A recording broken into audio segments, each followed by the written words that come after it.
dengan antusias. Jadi kita akan melanjutkan materi yang kemarin. Jadi transisi setelah uh, masa pendudukan Jepang, kemudian kita akan mempelajari seluk-beluk momentum dan kontestasi pada saat kemerdekaan. Jadi setelah masa pendudukan Jepang itu telah usai. Oke, sebelumnya Assalamualaikum warahmatullahi wabarakatuh. Bismillahirrahmanirrahim. Raditu billahi robba, bil islami dina, wa bi Muhammadin nabiyya wa rasulah. Rabbi zidni ilma warzuqni fahma birahmatika ya arhamar rahimin. Oke. Jadi saya disclaimer lagi dari awal bahwa pelajaran sejarah yang saya sampaikan dan oleh para mentor sebelumnya, oleh Kak Risma, itu bukan sejarah yang menyingkap hal-hal yang disembunyikan. Maksudnya kayak kemarin saya sudah pernah sampaikan bahwa kalau berdasarkan fakta, Indonesia itu tidak dijajah selama 350 tahun. Oke, tapi karena kita orientasinya itu untuk tes masuk perguruan tinggi, maka kita akan belajar sesuai basis-basis tekstual. Maksudnya sesuai dengan mata pelajaran sejarah yang kita terima pada umumnya. Jadi kalau misalnya nanti ada soal berapa lama Indonesia dijajah atau di bawah naungan penjajah, ya kita akan tetap jauh 350 tahun. Meskipun faktanya tidak selama itu. Karena 350 tahun itu adalah angka yang diperoleh dari pidato Bung Karno demi membangkitkan semangat kita sebagai bangsa. Oke, sebelumnya saya mohon maaf kalau misalnya ada disturbing ya, kayak ada suara yang sepintas masuk. Jadi kita langsung saja membahas materi terkait era kemerdekaan.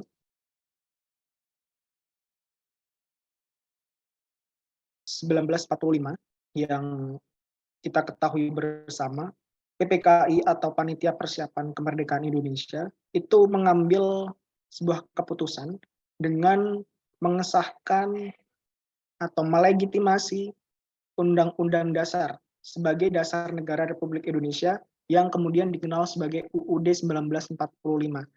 Jadi kenapa dibentuk UUD?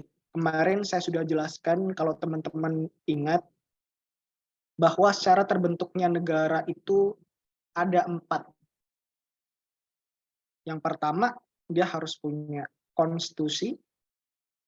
Dalam hal ini, konstitusi itu bisa dianggap antara lain Undang-Undang Dasar 1945, bisa juga proklamasi. Jadi naskah proklamasi itu bisa disebut sebagai konstitusi kita. Jadi persoalan konstitusi saja itu masih diperdebatkan hingga kini. Bisa Undang-Undang Dasar 1945, bisa proklamasi, bisa juga peraturan perundang-undangan yang kita miliki sampai hari ini. Jadi kembali bahwa ada 4 syarat terbentuknya atau suatu negara itu boleh berdiri secara mandiri. Pertama, dia punya konstitusi. Kedua, dia punya rakyat atau a permanent population. Yang kedua, dia punya teritorial, jadi define territory. Kemudian dia mendapatkan recognition of other country. Jadi dia itu atau suatu negara bisa secara legal, secara hukum disebut sebagai negara ketika dia mendapatkan pengakuan dari negara lain. Misalnya kita menjadi negara Indonesia disebut sebagai negara Indonesia karena ada negara lain yang mengakui kita. Misalnya Amerika Serikat mengakui kita, negara-negara lain, Perancis, Inggris mengakui kita. Nah, dengan demikian terbentuklah pemerintahan negara kesatuan Indonesia yang berbentuk republik dengan kedaulatan di tangan rakyat yang dilakukan sepenuhnya oleh Majelis Permusyawaratan Rakyat yang akan dibentuk kemudian. Kemudian, Bung Karno dan Bung Hatta terpilih atas usul dari Otto Iskandar-Dinata dan persetujuan dari PPKI sebagai Presiden dan Wakil Presiden Republik Indonesia yang pertama.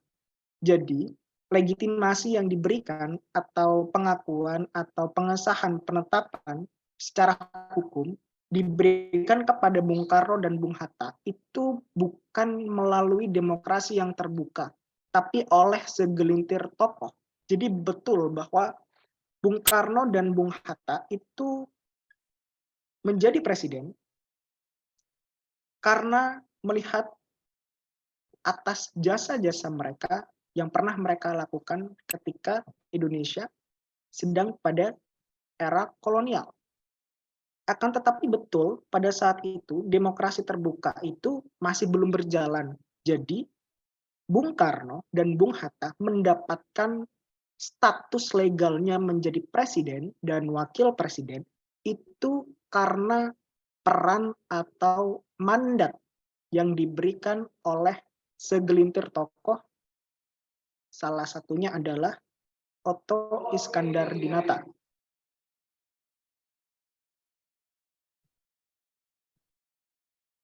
Jadi pada tanggal 29 Agustus, yaitu momentum dilantiknya Bung Karno dan Bung Hatta sebagai presiden dan wakil presiden, dengan menggunakan konstitusi yang dirancang beberapa hari sebelumnya. Jadi, kalau satu kebijakan yang bersifat publik, artinya satu keputusan yang dimana dirasakan oleh semua orang di suatu negara, termasuk rakyat, itu harus melalui satu tataran yang legal. Tataran yang legal atau syarat administrasi yang legal dalam hal ini adalah konstitusi.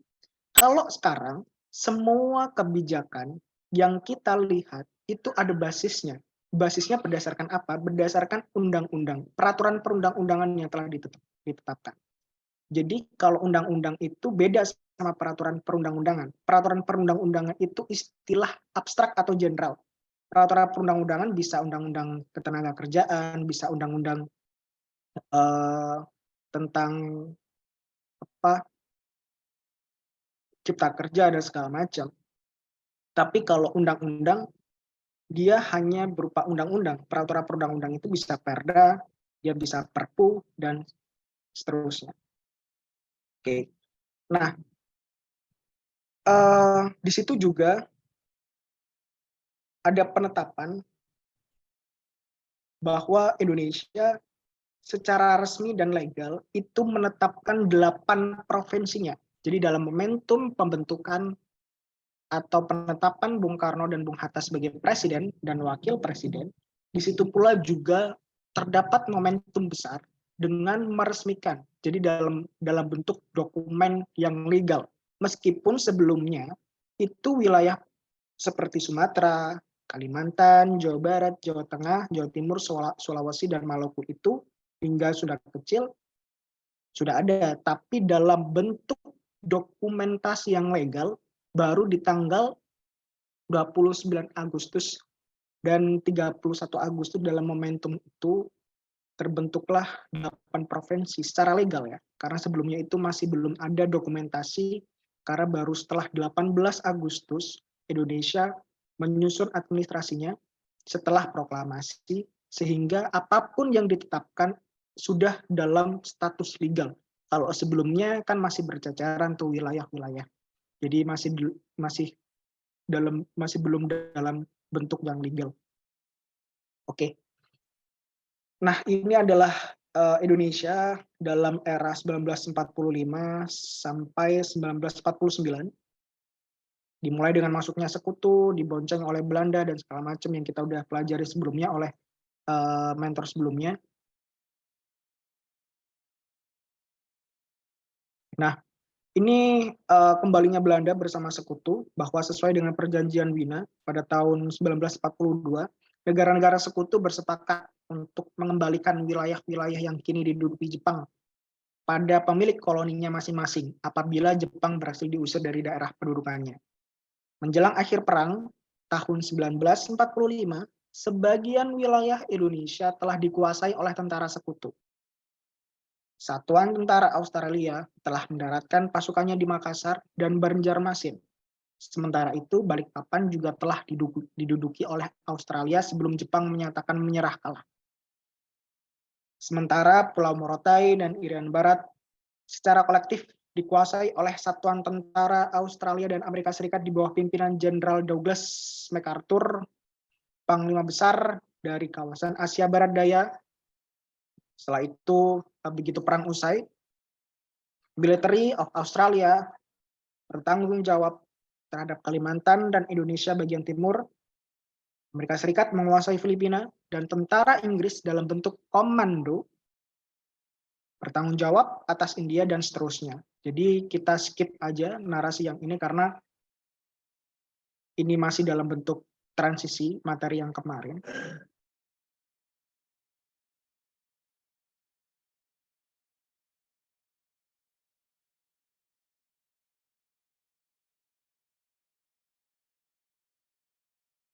Oke. 1946 perubahan sistem. Jadi pernyataan Van Mook ya untuk tidak merunding atau tidak berunding dengan Bung Karno adalah merupakan salah satu faktor yang memicu perubahan sistem pemerintahan dari presidensil menjadi parlementer. Gelagat ini sudah terbaca oleh pihak Republik Indonesia karena itu sehari sebelum kedatangan sekutu, tanggal 14 November, Bung Karno sebagai kepala pemerintahan Republik diganti oleh Sultan Syahrir, yang juga seorang sosialis yang dianggap sebagai figur yang tepat untuk dijadikan ujung tombak diplomatis bertepatan dengan naik daunnya Partai Sosialis di Belanda. Terjadinya perubahan dasar dalam sistem pemerintahan Republik Indonesia dari sistem presidensil menjadi sistem parlemen memungkinkan perundingan antara pihak Republik Indonesia dan Belanda. Nah, dalam pandangan Inggris dan Belanda, Sultan Syahrir dinilai sebagai seorang moderat, seorang intelek, dan seorang yang telah berperang selama pemerintahan Jepang. Jadi Van Mook itu adalah mantan gubernur dari Hindia Belanda dan dia terobosannya sangat kuat. Nah, kemarin saya juga pernah menyampaikan bahwa terhadap sistem pemerintahan Indonesia itu agak mengalami polarisasi, agak bias. Jadi agak bias itu maksudnya disebut presidensil ya secara administratif memang atau secara struktural memang presidensil, disebut sebagai parlementer juga memang juga ada benarnya karena nuansa hukum tata negara kita itu bernuansa parlemen. Dan saya mengingatkan untuk teman-teman sekalian bahwa ketika menjumpai soal seperti apa sistem pemerintahan Republik Indonesia, misalnya ada pilihan jawaban A. Presidensil, B. Parlementer, C. Autokrasi, atau D. Kerajaan, atau feodal, maka tetap jawab yang A. Presidensil. Meskipun sebetulnya menjawab B. Parlementer itu juga benar. Jadi itu kalau misalnya menjumpai soal terkait sistem pemerintahan Indonesia.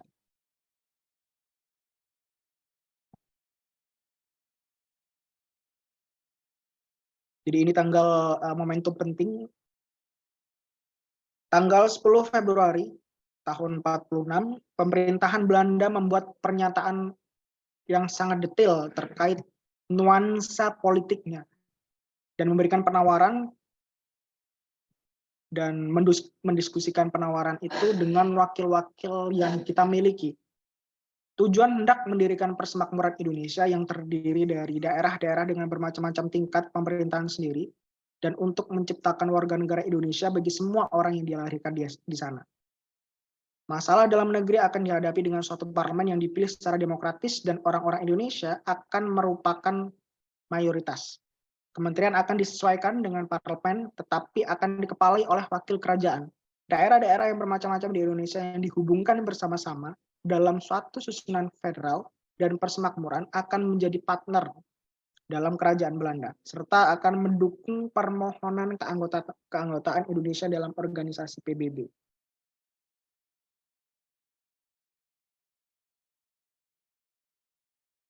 Nah, sebetulnya sebagai informasi, misalnya ada pertanyaan terkait siapa pembuat atau pencipta logo Garuda Pancasila. Ada yang bisa jawab? Satu aja. Jadi logo Pancasila yang sering kita jumpai ketika kita masuk kelas, yang selalu ada di tengah-tengah foto presiden dan wakil presiden, siapa yang merancang pertama? Beliau adalah Sultan Hamid II Pontianak. Dan beliau adalah orang yang secara progresif, yang artinya secara progresif itu tindakannya itu sangat luar biasa dalam mempromosikan Indonesia itu agar berbentuk sebagai negara federal, ya seperti Amerika Serikat. Jadi terdiri dari beberapa negara bagian dengan satu pemerintahan pusat.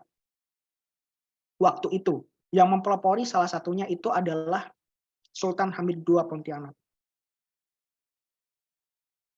Oke, jadi itu sekilas terkait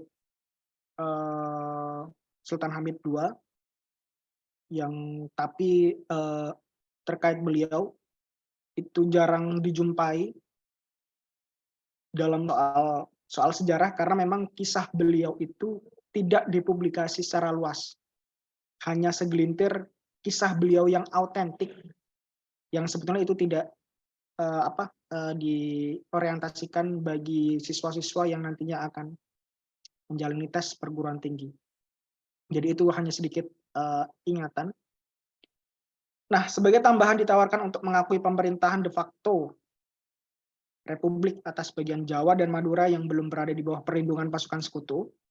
Karena itu Sahri tidak dapat menerima syarat-syarat ini. Konferensi ini bubar dan ia bersama teman-temannya kembali pulang.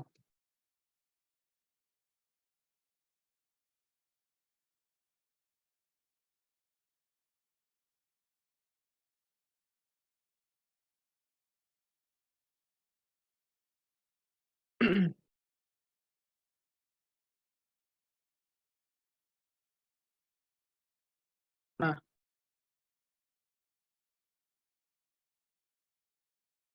penculikan terhadap Perdana Menteri Syahrir. Tanggal 27 Juni 1946, dalam pidato peringatan Isra Mi'raj Nabi Muhammad SAW, Wakil Presiden Bung Hatta itu menjelaskan substan terkait usulan terhadap rakyat pada saat itu di alun-alun Jogja. Juga dihadiri oleh Bung Karno dan sebagian besar pucuk atau sebagian besar tokoh-tokoh pimpinan politik. Melalui pidatonya, Bung Hatta menyatakan dukungannya kepada Sultan Syahrir. Namun menurut sebuah analisis, publisitas luas yang diberikan Hatta terhadap surat itu menyebabkan kudeta dan penculikan terhadap Syahrir. Jadi sebagai informasi juga bahwa selain Sultan Hamid II yang menyarankan bahwa Indonesia itu jangan berbentuk republik, itu adalah Bung Hatta. Bung Hatta itu sebetulnya kalau kita lihat kontribusinya itu juga sangat besar. Oleh karena itu kenapa Iwan Fals, kita tahu betul Iwan Fals, dalam lagunya, dalam judul lagunya itu judulnya Bung Hatta. Kenapa kok bukan Bung Karno atau Bung Syahrir? Karena Bung Hatta itu salah satu tokoh yang sangat progresif dalam mempromosikan atau memasarkan idenya bahwa Indonesia itu baiknya jadi negara federal aja deh. Karena kenapa? Karena kita itu kan terdiri dari berbagai macam suku dengan kondisi karakter budaya yang berbeda. Kalau hanya ada atau terdapat satu pemerintahan yang punya otoritas atau kewenangan mengatur, misalnya pemerintahan pusat yang ada di Jakarta, waktu itu masih belum ada yang dinamakan sebagai otoritas pemerintahan daerah atau pembagian pemerintahan daerah, itu belum ada. Awalnya itu hanya pemerintahan pusat. Takutnya Bung Hatta terhadap konsep negara republik yang pertama, ini nanti bisa dijadikan rujukan, karena takutnya dominasi kekuasaan dari pemerintahan pusat terhadap kita sebagai rakyat. Karena kalau misalnya kekuasaan atau seluruh otoritas penyelenggaraan ketatanegaraan, penyelenggaraan kebijakan publik hanya berasal dari pemerintahan pusat, maka yang ditakutkan Bung Hatta itu adalah pemerintahan yang otoriter, yang tidak adil. Oleh karena itu saran dari Bung Hatta yang selalu dia gencarkan, yang juga menyebabkan ada pergesekan dengan Bung Karno, yaitu terkait idenya untuk mengusulkan bahwa negara Indonesia itu sebaiknya federal aja deh, jangan republik. Konsekuensinya besar kalau republik. Karena kita tuh luas, karena kita terdiri dari macam-macam sukunya, ada suku Jawa segala macam. Nah, oleh karena itu lebih baik ya federal aja kayak Amerika Serikat. Amerika Serikat itu dia terdiri dari negara bagian, cuman dalam beberapa sektor seperti sektor hubungan luar negeri itu tetap tunduk pada keputusan pemerintahan pusat. Kalau di Indonesia hal tersebut dimodelisasi dengan diberikannya otoritas bagi pemerintahan daerah. Oleh karena itu kenapa kita itu ada yang namanya pemerintahan daerah Kabupaten Jombang, pemerintahan daerah Kabupaten Bangkalan, pemerintahan daerah Kabupaten Mojokerto dan segala macam, karena mereka punya otoritas, tapi otoritasnya itu tidak seluas-luasnya, asalkan tidak menyentuh otoritas fiskal, moneter atau keuangan,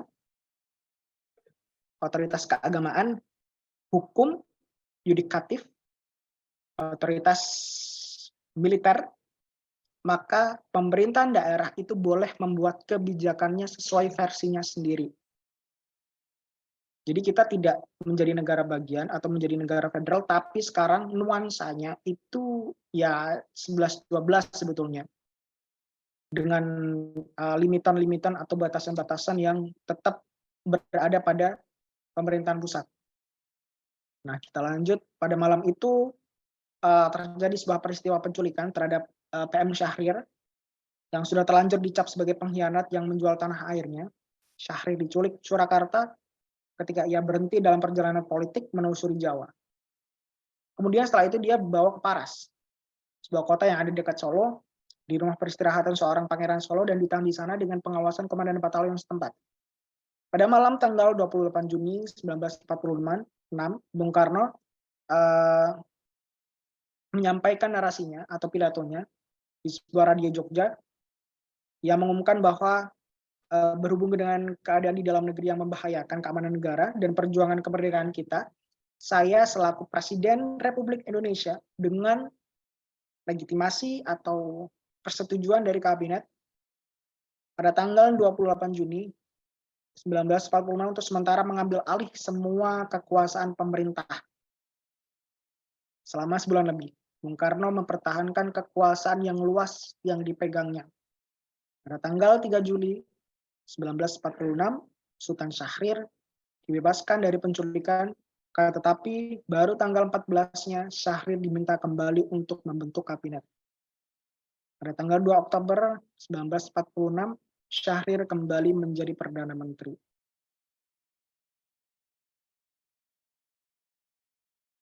Jadi itu juga semacam titik balik kenapa lebih baiknya Bung Karno secara efektif memimpin negara Indonesia dalam model pemerintahan republik yang berfokus pada hanya satu pemerintahan pusat. Karena menurutnya kalau pemerintahan pusat, maka seluruh kebijakan itu akan bersifat pukul rata. Jadi kalau misalnya pemerintahan pusat membuat kebijakan seperti tidak boleh mengibarkan bendera selain bendera merah putih, maka semua daerah tanpa terkecuali harus mematuhi itu. Tapi karena sekarang kita punya konsep pembagian atau pemberian kewenangan terhadap pemerintahan daerah. Jadi kalau Anda tahu di Papua itu dia punya kewenangan mengibarkan bendera mereka sendiri, tapi dengan syarat tidak melebihi tinggi dari bendera merah putih. Aceh pun juga punya kebijakan khususnya terkait model hukumnya dan segala macam. Di Jawa Timur, di Jombang punya regulasinya sendiri, kebijakannya sendiri, tapi asalkan tidak menyimpang dalam ketentuan konstitusi, yaitu Undang-Undang Dasar 1945. Oke, bulan Juni 1946 itu terjadi krisis pada pemerintahan kita, di mana keadaan ini kemudian dimanfaatkan oleh pihak Belanda yang telah menguasai sebelah timur Nusantara. Dalam bulan Juni diadakan konferensi wakil-wakil daerah di Malino, Sulawesi di bawah Dr. Van Mook dan meminta seluruh organisasi di Indonesia termasuk federasi dengan 4 bagian Jawa, Sumatera, Kalimantan, dan Timur Raya. Terkait perjanjian Gajati tahun 1946, pada bulan Agustus pemerintah Belanda melakukan usaha lain untuk memecah kalangan dengan menunjuk 3 orang komisi jenderal datang ke Jawa. Kemudian membantu Van Mook dalam perundingan baru dengan wakil-wakil Republik itu.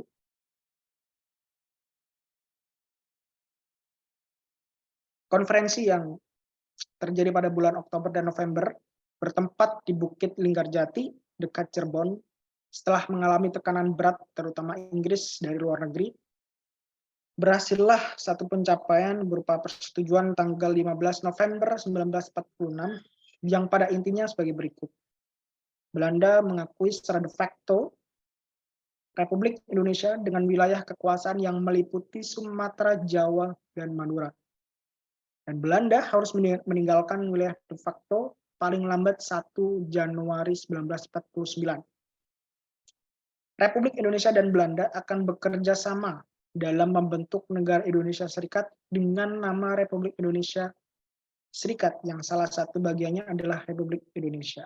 Jadi ini terkait asbabun nuzul atau asal muasal gagasan dibentuknya negara federal dan Republik Indonesia Serikat, dan Belanda kemudian akan membentuk Uni Indonesia Belanda dengan Ratu Belanda sebagai ketuanya.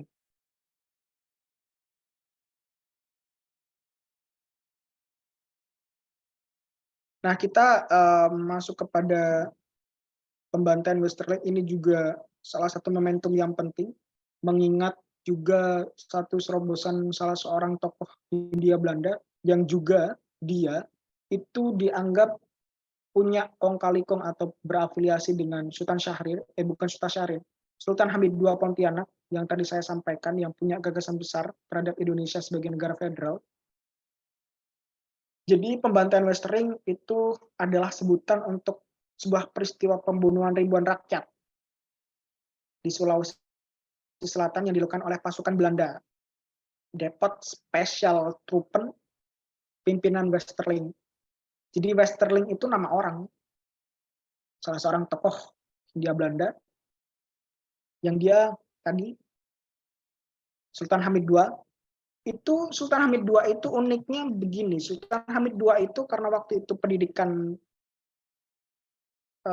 di Indonesia itu masih dalam kekuasaan Belanda, pasti banyak tokoh yang mengenyam pendidikan di bawah kekuasaan atau di bawah otoritas pemerintahan Belanda, salah satunya adalah Sultan Hamid II. Nah, waktu itu Sultan Hamid II itu sebetulnya bukan satu angkatan dengan Sultan Hamengkubuwono IX. Jadi kalau bisa sederhananya, saya bisa menyampaikan bahwa Sultan Hamid II itu mayoritas darahnya atau kontribusinya itu kepada Belanda. Dan pada satu waktu dia mengabdi sebagai asisten dari Ratu Inggris. Sementara itu kalau Sultan Hamengkubuwono IX, dia itu lebih dalam atau lebih besar kontribusinya kepada pemerintahan RI. Makanya tidak jarang Sultan Hamid II itu kayak ya namanya para tokoh dan juga tokoh-tokoh politik yang berseberangan itu kan menciptakan satu hal-hal kontroversial kepada Sultan Hamid II dengan alasan karena ya itu pengkhianat, itu antek Belanda dan segala macam. Padahal Sultan Hamid II itu jasanya besar terhadap Kesultanan Pontianak sebenarnya, tapi itu soal lain. Tapi sebagai informatifnya itu Sultan Hamid II pada akhirnya dituduh sebagai pengkhianat, kendati dia berjasa besar terhadap Kesultanan Pontianak dan juga dalam pembuatan logo Garuda Pancasila. Tapi dua tokoh besar di Republik Indonesia yang punya gagasan terkait negara federal ini yang bisa diingat ada dua. Pertama Sultan Hamid II, yang kedua itu adalah Bung Hatta. Jadi kalau nanti kita, kalau misalnya teman-teman udah selesai belajarnya atau misalnya udah tercapai keinginannya masuk ke perguruan tinggi yang kalian impikan, itu kan kita kan namanya manusia itu nggak berhenti belajar ya, dan belajar itu nuansanya sangat luas. Tidak hanya belajar secara literal, tidak hanya belajar secara tekstual, tapi kan juga belajar secara kontekstual, belajar dari pengalaman, kehidupan, dan segala macam. Tapi sebagai bentuk penghargaan dan apa ya, kita sebagai akademisi nantinya pasti akan cukup haru untuk membayangkan bagaimana pelajaran atau pengalaman para tokoh. Nah, khususnya itu Bung Hatta, dan Bung Hatta itu perjalanan politiknya itu sangat luar biasa. Beliau itu tokoh, ini subjektif, tokoh yang saya kagumi, melebihi jasa Bung Karno. Bukan berarti saya mengesampingkan Bung Karno, cuman ide besar dari Bung Hatta itu yang sampai sekarang belum terrealisasi secara penuh, seperti model atau ide negara bagian atau negara federal yang dicanangkannya, itu luar biasa sebetulnya. Itu luar biasa. Yang meskipun toh Muhammad Yamin, Bung Karno, sama Mr. Supomo itu secara serentak ya udah negara republik aja. Tapi kita membentuk solusi yang lain, yaitu kita memberikan daerah-daerah itu otoritas. Jadi kendati kita itu bukan negara federal, tapi Muhammad Yamin, khususnya Muhammad Yamin, beliau memberikan solusi, nggak apa-apa, nggak usah negara federal. Tapi kita bikin visinya itu seperti negara federal, tapi kita pakai nama negara republik. Dan itu juga sebagai bualan atau semacam jokes ya, candaan dari Gus Dur, bahwa pada waktu itu, waktu kepemimpinan Gus Dur, waktu itu kan masih ada pertentangan atau pergesekan dari lawan-lawan politiknya terkait masalah republik dan federal itu muncul lagi. Jadi permasalahan-permasalahan yang dulu itu akan selalu muncul, atau pengalaman-pengalaman, peristiwa, ide-ide yang besar yang dulu pernah dipertentangkan itu akan selalu muncul. Misalnya seperti PKI dan segala macam itu kan akan terus muncul, dikaitkan, apalagi mendekati tahun politik. Dan tidak jarang pada waktu itu juga dibawa lagi permasalahan atau persoalan terkait model atau bentuk negara apa nih yang enak, negara serikat atau negara publik atau negara federal. Nah, Gus Dur dengan gaya selengeannya khas orang Jombang itu bilang ya negara republik atau negara federal itu dua-duanya bagus, tapi rakyat itu nggak ngerti. Ya udah kita bikin namanya itu negara republik, tapi isinya federal. Tuh, yaitu dengan memberikan stimulus terhadap daerah-daerah itu sebuah otoritas atau kewenangan untuk membentuk kebijakan. Jadi singkatnya itu begini. Kenapa ada yang namanya pemerintahan pusat dan pemerintahan daerah? Kenapa tidak hanya satu saja pemerintahan? Kalau hanya ada satu pemerintahan pusat, yaitu yang di pusat itu takutnya efektivitas kebijakan atau efek kebijakan yang nanti dilancarkan oleh pemerintahan pusat, nanti dampaknya itu seperti masa Orde Baru. Jadi kalau misalnya pemerintahan pusat itu buat kebijakan A, maka seluruh daerah itu kehilangan otoritasnya, bukan kehilangan karena tidak punya, tapi kebijakan yang dilancarkan oleh pemerintahan pusat, semua daerah kena. Persoalan positif negatifnya itu kita bisa nilai sendiri, analisis sendiri. Cuman sebagai informatif, beberapa keuntungan. Yang pertama, kenapa Indonesia tetap memberikan otoritas kepada pemerintahan daerah, yaitu untuk mengimbangi sebetulnya, atau untuk sebagai upaya preventif atau pencegahan, agar pemerintahan pusat itu tidak dalam kondisi otoriter dalam melayani rakyat dalam kebijakan publik, dalam pelayanan publik. Oleh karena itu, pemerintahan daerah diberikan otoritas atau kewenangan, bahasa sederhananya, untuk membentuk kebijakan sendiri. Meskipun yang tadi itu tidak melebihi kapasitas sektor yang menjadi kekuasaan pemerintahan pusat secara mutlak, yaitu pertama fiskal, moneter dan fiskal atau keuangan, yang kedua agama, yang ketiga militer, yang keempat itu adalah yudikatif atau ranah hukumnya. Itu. Asalkan tidak melebihi itu atau tidak menyimpang atau menyentuh sektor-sektor tadi, itu boleh. Misalnya daerah buat kebijakan pariwisata sendiri yang tidak sesuai dengan pemerintahan pusat, is okay. Misalnya Kabupaten Jombang menerapkan kebijakan model parkirnya sendiri, is okay. Misalnya di Kabupaten Bangkalan itu buat semacam peringatan Maulid yang berbeda, it's okay. Meskipun kendati itu masih dalam koridor agama, cuman tetap agama besar yang diakui oleh Indonesia kan tetap tidak boleh diotak-atik atau diubah-ubah. Meskipun sebetulnya agama itu kan sangat luas di Indonesia, cuman yang diakui kan tetap yang kita ketahui 6 itu. Oke, kita lanjut. Ini kita skip aja.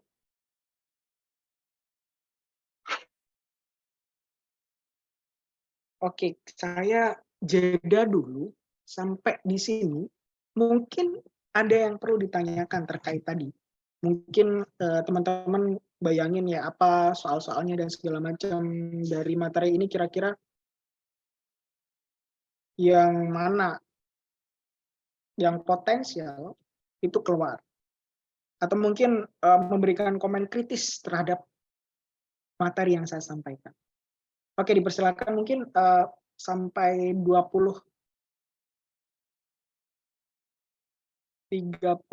biasanya 20-34 sekitar 5 menit, atau mungkin kalau memang nanti tidak ada saya percepat.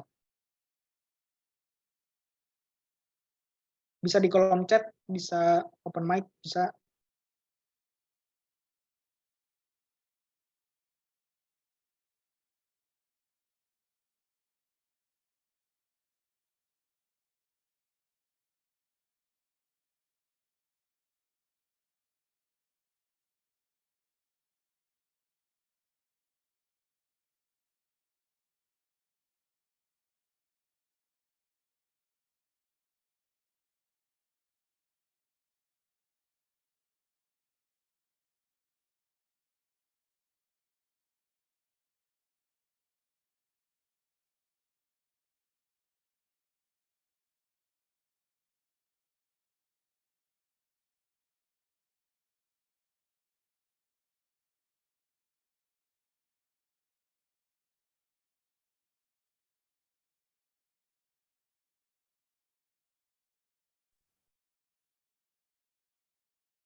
Oke, lanjut. Pada momentum Bung Hatta menjadi Perdana Menteri, ketika adanya agresi militer 1, jadi agresi militer 1 dan 2 itu adalah satu momentum atau konstelasi politis yang sering keluar dalam ujian masuk perguruan tinggi. Dengan hasil diadakannya perjanjian yang sangat masyhur, yaitu perjanjian Renville, perjanjian Linggarjati, yang menyebabkan terjadinya pemerintahan Amir Syarifuddin, seluruh anggota yang tergabung dalam kabinetnya, yang terdiri dari anggota PNI dan Masyumi, Partai Islam Besar pada waktu itu, meletakkan jabatan ketika perjanjian Renville ditandatangani. Disusul kemudian Amir sendiri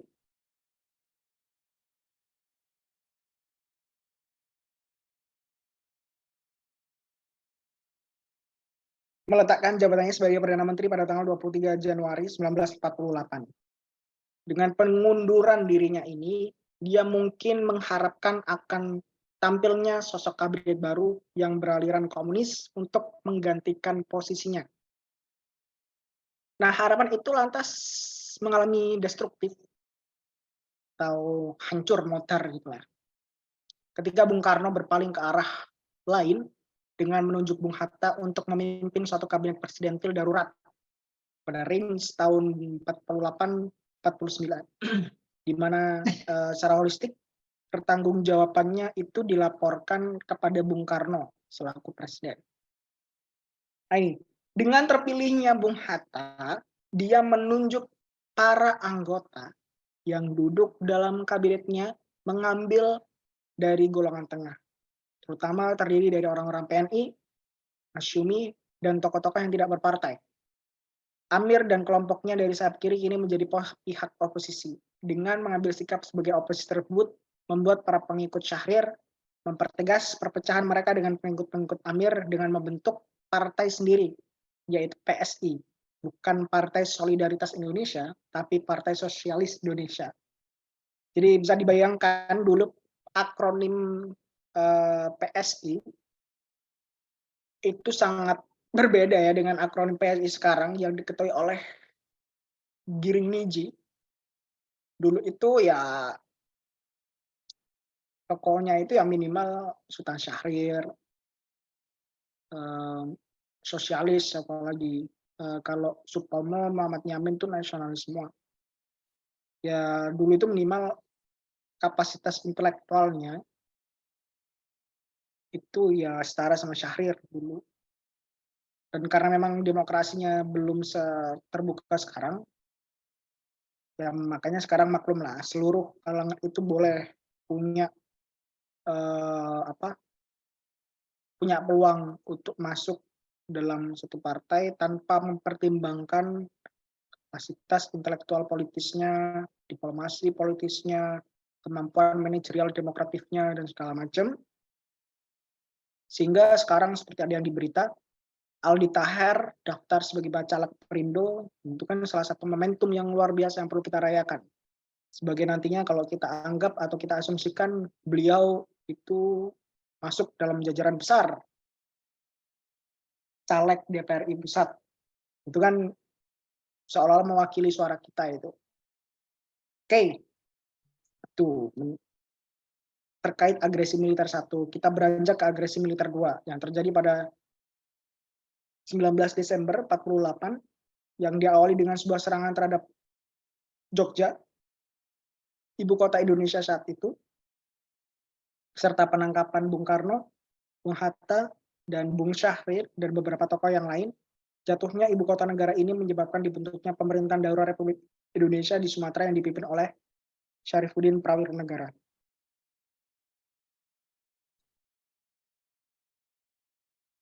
Jadi sebetulnya uniknya, ini sebagai informatif yang kesekian, beberapa karakter kultural itu berawal dari Jogja karena Jogja itu pernah menyandang sebagai ibu kota. Jadi seperti nama Gus, nama Kiai, ini sebagai informasi sedikit. Mungkin ini nggak bakal ada dalam tes, Cuma ini sebagai bentuk relaksasi aja. Jadi kalau di Jogja itu namanya kiai. Kalau di Jawa Timur beda, namanya yai. Nah,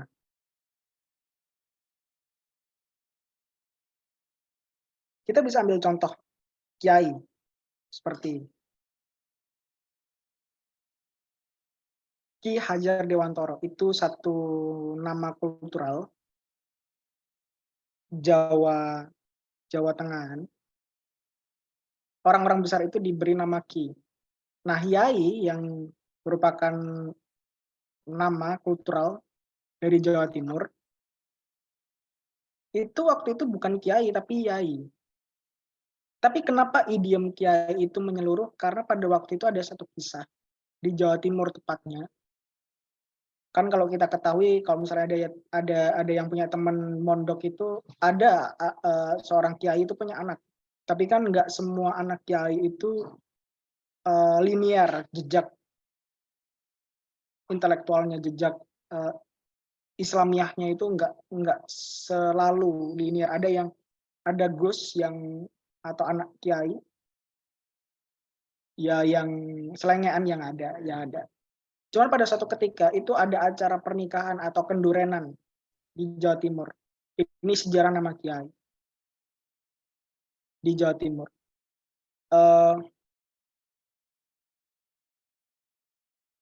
Ada momentum sakral yang membutuhkan doa.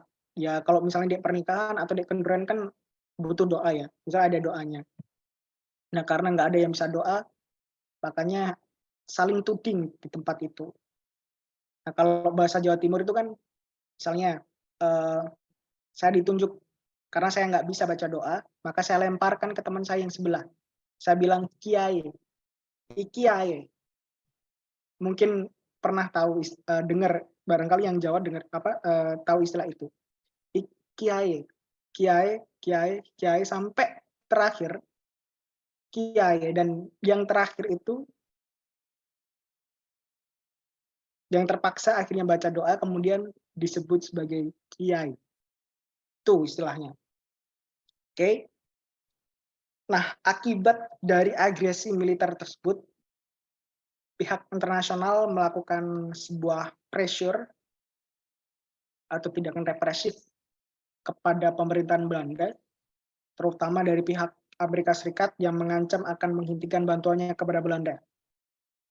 Kemudian dengan secara terpaksa Belanda itu available untuk kembali berunding dengan Republik Indonesia pada tanggal 7 Mei tahun 1949.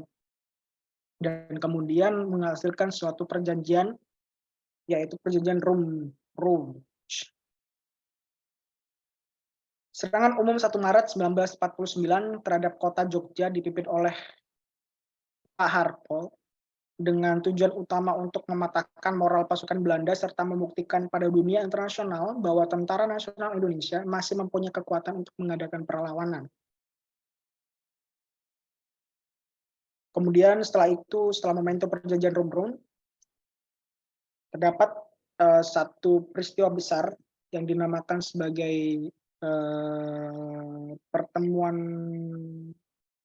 kedua belah pihak antara Indonesia dan Belanda yang membicarakan topik primernya itu adalah soal sovereignty, soal kedaulatan. Jadi pada waktu itu momentumnya Belanda itu memberikan legitimasi kedaulatan bagi Republik Indonesia Serikat. Irian Barat kemudian akan diselesaikan setahun setelah pengakuan kedaulatan. Jadi pada waktu itu ada problem sebetulnya. Kalau dilihat dari kacamata internasional seperti organisasi internasional seperti PBB, Belanda itu bisa dikenakan sanksi karena agresi itu tidak boleh. Karena bangsa Indonesia itu kan mengucapkan proklamasinya dan membentuk konstitusinya itu 1945. Sementara Belanda setelah itu masih melakukan agresi. Sebetulnya kerugian-kerugian yang dialami oleh kita pemerintahan Indonesia itu bisa dituntut berdasarkan hukum internasional sebetulnya. Karena kan agresi itu tidak diperbolehkan dalam kacamata internasional. Salah satu tindakan yang terkutuk sebetulnya. Tindakan sakral tidak boleh dilakukan oleh satu negara. Agresi, aneksasi, pelanggaran HAM berat tidak boleh. Nah, pada waktu itu sebetulnya Belanda bisa dituntut untuk membayar sejumlah kerugian perang pada saat agresi militer. Akan tetapi itu masih jadi satu hal yang kontroversial bagi kita selaku pemerintahan yang berdaulat. Alhasil pemerintahan Republik Indonesia cukup menerima sejumlah ya, bukan seluruhnya, sejumlah nominal dari pemerintahan Belanda. Jadi sebetulnya itu secara hukum tindakan agresi militer Belanda ke kita, ke Indonesia itu bisa dituntut. Untungnya apa? Untungnya Indonesia itu dapat dapat istilahnya itu dapat ya, karena kita udah habis uangnya untuk kirim pasukan, terus pasukan juga banyak terluka bahkan mati. Nah, itu semacam kerugian, maka Indonesia bisa menutup balik untuk menutupi kerugian itu, meskipun kerugian nyawa itu tidak bisa dibayar, tapi masih kerugian-kerugian yang bersifat nominal itu bisa diperjuangkan. Tapi karena diplomasinya pada waktu itu masih berkisar politis, maka hak-hak kita yang sebetulnya bisa kita dapatkan secara maksimal itu tidak tersampaikan secara penuh, hanya sebagian. Nah, ini satu potret Bung Hatta waktu itu di Amsterdam yang menandatangani perjanjian penyerahan kedaulatan oleh pemerintahan Belanda secara legal. Belanda mengakui kemerdekaan Indonesia pada 27 Desember 1949, berselang 4 tahun setelah proklamasi kemerdekaan RI pada 17 Agustus. Pengakuan ini dilakukan ketika penyerahan kedaulatan ditandatangani di Istana Dam, Amsterdam. Di Belanda selama ini juga ada kekhawatiran bahwa mengakui Indonesia merdeka pada tahun 1940 sama saja mengakui tindakan polisionil aktis, aksi polisionil pada 1945-1949 adalah ilegal. Jadi yang ada korelasinya dengan apa yang saya sampaikan barusan. Tahun 1950 Indonesia menjadi anggota ke-60 PBB.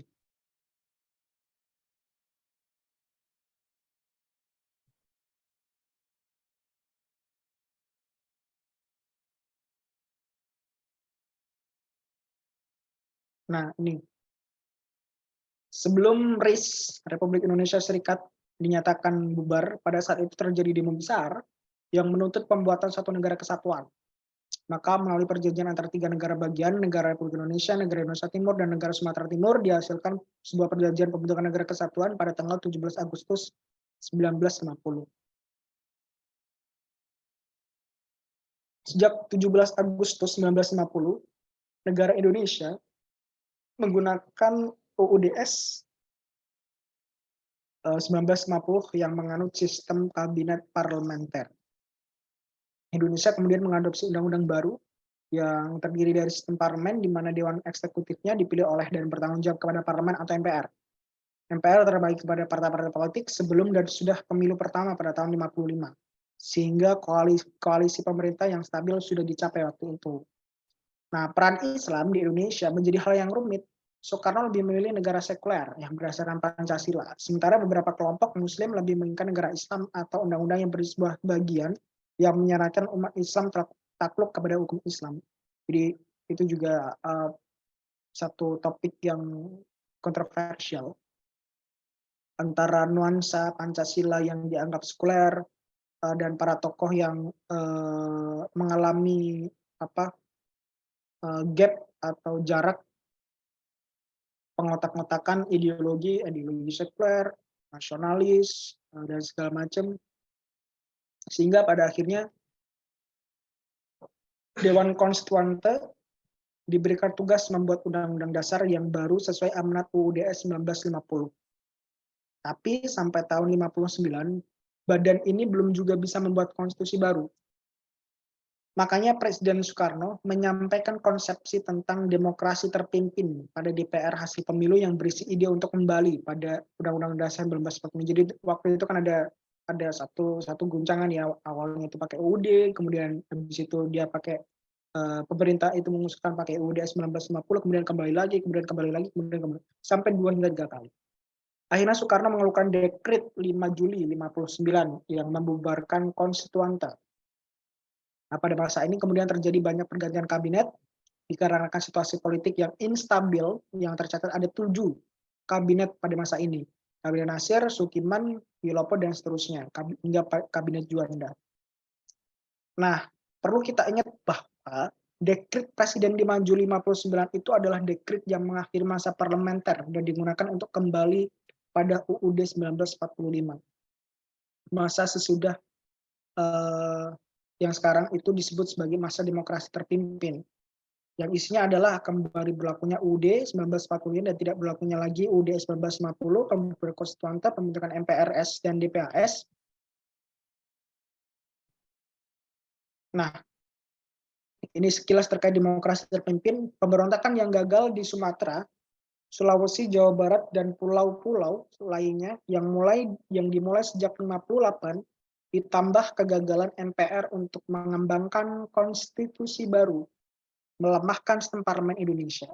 Akibatnya, pada tahun 59, Bung Karno secara unilateral membangkitkan kembali Konstitusi 1945 yang bersifat ad hoc atau sementara, yang memberikan kekuatan presidensil yang besar. Dia tidak menemui banyak hambatan.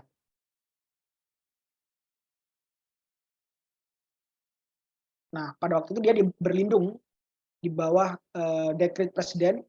Soekarno juga membuarkan Dewan Konstituante yang ditugasi untuk menyusun Undang-Undang Dasar yang baru, dan sebaliknya menyatakan diberlakukannya kembali Undang-Undang Dasar 1945 dengan semboyan kembali ke UUD 1945. Soekarno memperkuat tangan angkatan bersenjata dengan mengangkat para jenderal militer ke posisi-posisi yang penting.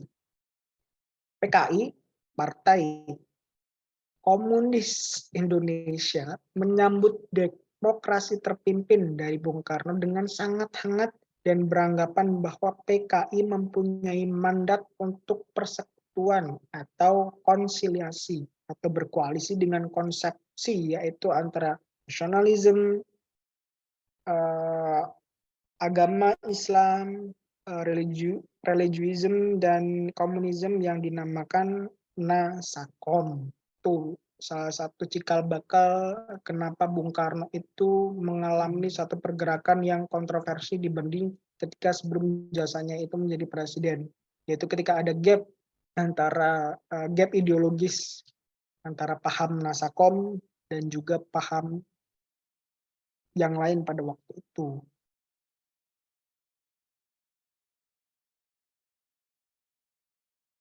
Nah, hingga 59 sampai 65, Bung Karno itu berkuasa dalam rezim yang otoriter di bawah label demokrasi terpimpin. Jadi kayak kita itu mengenal masa-masa otoriter itu pada waktu Orde Baru ya. Sebetulnya Bung Karno itu juga pernah dalam masa otoriternya, yaitu ketika tahun 59 hingga 65. Dia itu berlindung di bawah konsep besar demokrasi terpimpin. Dia juga menggeser kebijakan luar negeri Indonesia menuju non-blok, kebijakan yang didukung para pemimpin penting negara-negara bekas jajahan yang menolak aliansi resmi dengan blok Barat maupun blok Uni Soviet. Para pemimpin tersebut berkumpul di Bandung, Jawa Barat pada tahun 55 dalam KTT Asia Afrika untuk mendirikan fondasi yang kelak menjadi gerakan non-blok.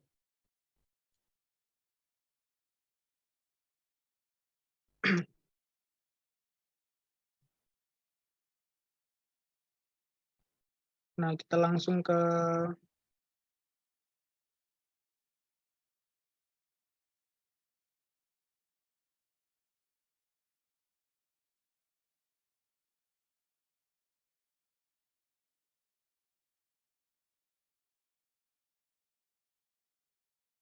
nasib Irian Barat yang pada bulan Desember 1950 PBB memutuskan bahwa Papua Barat itu punya hak merdeka sesuai dengan pasal 73E Piagam PBB. Karena Indonesia mengklaim Papua Barat sebagai daerahnya, Belanda mengundang Indonesia ke Mahkamah Internasional untuk menyelesaikan masalah ini, namun Indonesia menolak. Setelah Indonesia beberapa kali menyerang Papua Barat, Belanda mempercepat program pendidikan di Papua Barat untuk persiapan kemerdekaan. Alhasil antara lain adalah sebuah akademi angkatan laut yang berdiri pada tahun 56 dan tentara Papua pada tahun 57. Sebagai kelanjutan, pada 56, Indonesia membentuk Provinsi Irian Barat dengan ibu kota di Soaishu yang berada di Pulau Halmahera dengan gubernur pertamanya Zainal Abidin Shah. Pada tanggal 6 Maret 1959, harian New York Times melaporkan bahwa penemuan emas oleh pemerintah Belanda di dekat Laut Arafura. Tahun 60, Freeport Sulfur menandatangani perjanjian dengan Perserikatan Perusahaan Korea Timur untuk mendirikan tambang tembaga di Timika, namun tidak menyebut kandungan emas ataupun tembaga.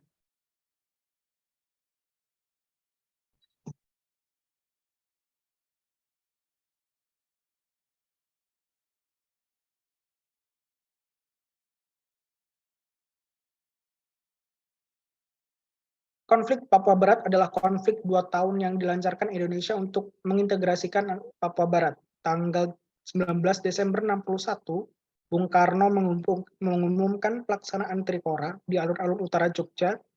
Soekarno juga membentuk Komando Mandala, Mayor Jenderal Soeharto diangkat sebagai Panglima. Tugas komando ini adalah merencanakan, mempersiapkan, dan menyelenggarakan operasi militer untuk menggabungkan Papua Barat dengan Indonesia.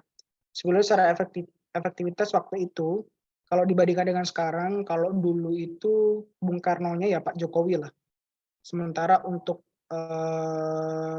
peran Mayor Jenderalnya sebagai Panglima dari Pak Harto itu kalau sekarang itu ya Bung Luhut, Pak Luhut itu. Secara substansi atau esensi terobosan atau otoritas politisnya itu kayak gitu. Dulu Bung Karno sama Pak Harto ya sama sekarang sama Pak Jokowi sama kayak Pak Luhut, bukan sama kayak Pak Prabowo. Cuman karena sekarang itu bisa dianggap bahwa Pak Luhut itu jabatannya itu lebih di atas atau ya meskipun sama-sama menterinya, cuman secara senioritas dan juga konstelasi kebijakannya itu Pak Luhut lebih mendominasi. Baik, karena udah melampaui 1 jam, maka mentoring hari ini atau malam ini saya cukupkan. Persoalan materi nanti bisa saya kirimkan melalui Mas Andi, jadi bisa teman-teman pelajari kembali. Sebelum kita akhiri atau kita cukupkan mentoring hari ini, baiknya kita puaskan hati kita untuk mengucap alhamdulillah secara tulus, secara ikhlas. Barangkali dengan ucapan itu, dengan ucapan alhamdulillah, itu yang menolong kita untuk secara tidak sengaja, baik sengaja atau tidak sengaja, waktu tes kita menjawab soal dengan benar, dengan sengaja atau tidak sengaja. Kan pasti ada potensi kita untuk menjawab dengan penuh keyakinan dan kita menjawab soal dengan gambling. Entah itu ngitung benih, entah itu hitung kancing, atau itu pakai penalaran subjektif masing-masing, atau pakai feeling atau nalar atau kemampuan menerawang, it's okay. Cuman kita akhiri dengan kalimat atau satu kata masyhur, yaitu alhamdulillah. Barangkali ada syafaat yang menggiring kita nantinya untuk menjawab atau menghasilkan skor tes yang sangat memuaskan. Alhamdulillahirrabbilalamin. Terima kasih teman-teman atas kehadirannya. Semoga sedikit banyak, sedikit, setengah, sebagian, parsial ilmu ini akan bermanfaat. Kalau kata Mbah Nun, pendengaran manusia itu tidak terbatas pada pendengaran melalui telinganya. Ada pendengaran dari hati, ada pendengaran melalui seluruh lekuk tubuh kita, seluruh aliran darah kita. Meskipun kita tidak connect dengan apa yang orang lain sampaikan, percaya bahwa pendengaran manusia itu tidak terbatas pada pendengaran listeningnya saja atau pendengaran melalui telinganya saja, tapi pendengar itu begitu luas, kendati kita tidak mendengarkan siapapun guru kita di sekolah atau siapa, percayalah bahwa pendengaran manusia itu tidak terbatas, dikasih oleh Tuhan, dikasih oleh Allah Subhanahu wa taala, dan kita harus percaya itu sebagai bentuk pergerakan atau sebagai bentuk ijtihad kita untuk tetap husnuzon dan mensyukuri semua yang diciptakan oleh Allah Subhanahu wa taala. Semoga teman-teman akan senantiasa punya langkah-langkah progresif yang orientasinya itu mencapai tujuan kalian masing-masing. Semoga tercapai niat kalian menjadi mahasiswa, tercapai kalian yang ingin nantinya itu aktif di organisasi, tercapai ingin menjadi mahasiswa yang sangat berperan di kampus, semoga itu tercapai. Bagi mahasiswa yang tidak punya pandangan seperti itu, it's okay, karena saya juga tidak seperti itu. Bagi mahasiswa yang nantinya ingin kuliah sambil bekerja karena kemampuan atau kapasitas finansial orang tua tidak seperti teman-teman yang mungkin dikasih rezeki finansial yang lebih, percaya bahwa rezeki itu datang min haitsu la yahtasib. Jadi datang secara tidak kita duga-duga. Asalkan kita menyikapinya dengan rasa syukur yang besar, tidak ada habisnya, maka rezeki itu akan ngalir sedemikian rupa tanpa kita tahu datangnya dari mana. Bisa dari orang yang kita tidak kenal, bisa dari teman lama dan segala macam, bisa dari mantan kita yang pernah menyakiti kita, itu tidak terbatas. Baik, sekian saya cukupkan. Terima kasih atas atensinya. Assalamualaikum warahmatullahi wabarakatuh.